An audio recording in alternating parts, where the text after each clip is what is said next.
Hare Krishna. Our greatest power is not the power we have over others, but the power we have over ourselves.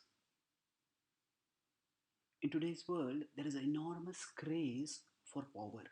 Of course, the obsession with power has always been there, but often the sheer amount of politics and machinations that happen in order for people to grab power, they are enormous, and they are also in the public media. And often people define power in terms of how many people they can control. So, for example, there's a head of state, there is a business manager, there is a CEO. These are people who are said to have a lot of power. And yes, how much we can control others is one definition of power. But this definition does not define our happiness as much as another definition of power. That definition is power is the power which we have over ourselves. By making people do what we want them to do, we will get a sense of power, but that alone will not bring satisfaction. Why not? Because we will always have certain emotions, certain desires which will stay dissatisfied. We will always have some people over whom we will not have power. In the Srimad Bhagavatam, there's the story of the demon king Hiranyakashipu, who had power over practically the whole universe. And yet he was dissatisfied. His own son would not respect him as God the way he wanted him to. And the Bhagavatam says because his senses were uncontrolled, they were always looking at that which he did not have. And that kept him dissatisfied.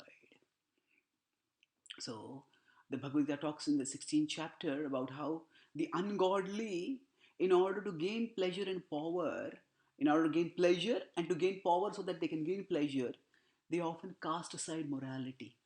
In the 16th chapter, verses 13, 14, 15, Krishna says, Idamadhyamaya labdham imam prapse manoratham idamasti idamapi me bhavishyati punardhanam asau maya hatah shatrur hanishye chaparanapi ईश्वरो aham bhogi siddho aham balvan sukhi आढ्यो अभिजन्वानस्मि कोऽन्योऽस्ति सदृशो मया याक्षे दास्यामि मोदिष्य इत्यज्ञानविमोहितः. Krishna says that these people, ungodly, think, I've got this much wealth and I'll get this much more. I've eliminated this enemy, I'll eliminate that one. But in spite of it all, even if they become the numero uno, still ityajnana vimohitaha. They're deluded by ignorance. They can never be satisfied.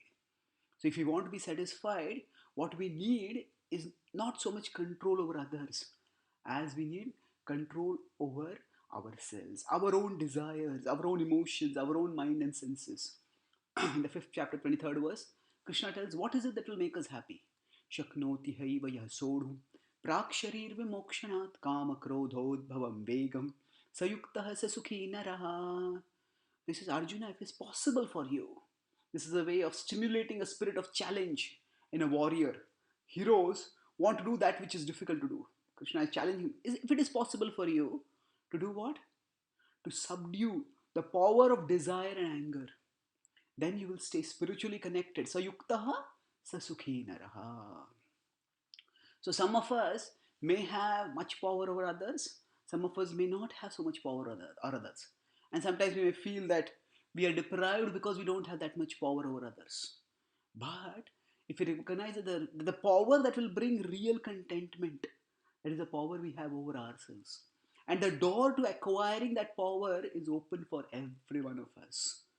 The Bhagavad Gita opens the door for us by giving us the spiritual wisdom of Bhakti. By Bhakti, we connect with the Lord within our heart.